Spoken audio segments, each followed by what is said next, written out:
everyone, how's it going? Welcome to another video. Now, a couple days ago, I overheard a couple people having a conversation, and I heard them mention the name Chris Cornell.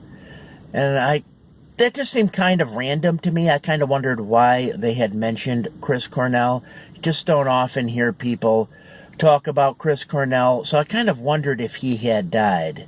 And sure enough, I got out my phone and I saw that Chris Cornell did die. Now, for those who don't know, Chris Cornell was the lead singer of the grunge band Soundgarden. Soundgarden were one of the big five of the Seattle grunge bands. And unfortunately, 4 of those big 5 Seattle grunge bands have lost their lead singers.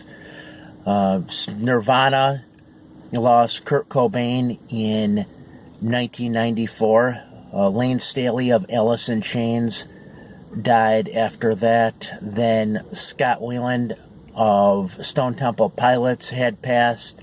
And now Chris Cornell of Soundgarden has died.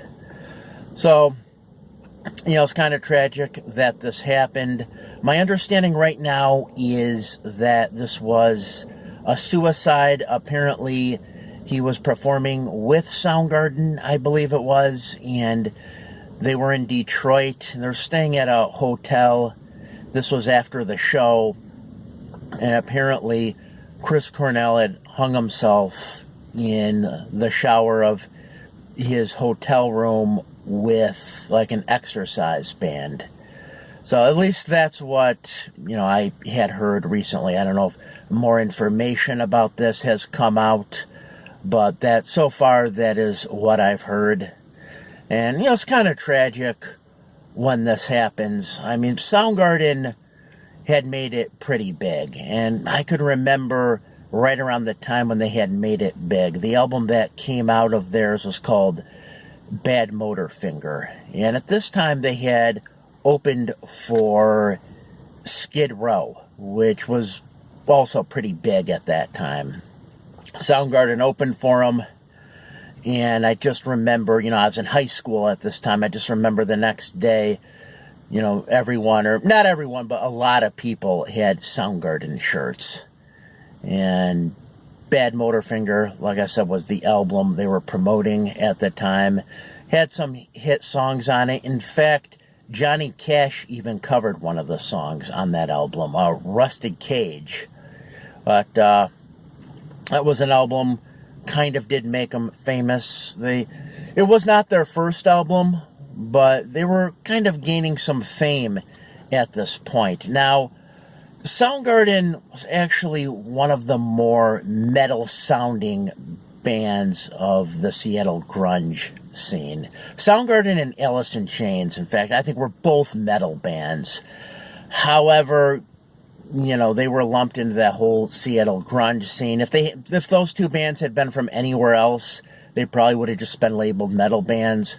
But they were from Seattle, and they were lumped into that whole Seattle grunge scene, which in 1992, if you were a band and you wanted to survive as a band, probably would have been a pretty good thing to have been labeled a grunge band at that point, because I could remember the whole glam metal scene. A lot of those bands were losing popularity, and they were kind of seen as being has-beens, and radio was playing a lot of the glam metal bands very heavily, but then all of that stopped very abruptly, and I want to say that was about 1992. It just stopped very suddenly. But yeah, I remember when all those, glam metal bands were being played on the radio, like Motley Crue, Guns N' Roses, Rat, Poison, Skid Row, I mean, just a lot of others, Dokken and Firehouse, probably a number of other bands that I didn't mention. But yeah, those glam metal bands are being played quite heavily on the radio and on MTV. Then in 1992, it just stopped abruptly, and the whole Seattle grunge scene really took over. Now, like I said, Soundgarden were one of the heavier bands in that scene. I didn't really become too big of a Soundgarden fan, although in hindsight, I really don't know why, because I'm a huge Black Sabbath fan, and Soundgarden definitely had a Black Sabbath influence to their sound. I mean, you listen to them, you could tell there's a Black Sabbath influence there. So I don't know why I wasn't really a bigger fan. Maybe it was the way in which Soundgarden was marketed. I really don't know, but definitely they definitely have kind of like a Sabbath, kind of metal sound, kind of like a 90s version of like a Black Sabbath. That's really what I thought. And like I said, Alice in Chains also were very heavy as well. But I couldn't remember all that when all those bands were becoming quite popular at the time. But the whole thing with and I really think it was grunge marketing that really killed all the glam metal bands. It was really the way grunge was marketed, because a lot of the musicians in the grunge bands liked a lot of metal. They liked a lot of metal. I remember reading an article with Kim Thayil, the lead guitarist of Soundgarden, and he said when he was growing up in the Chicagoland area that he was a big fan of a lot of metal bands like Judas Priest and whatnot.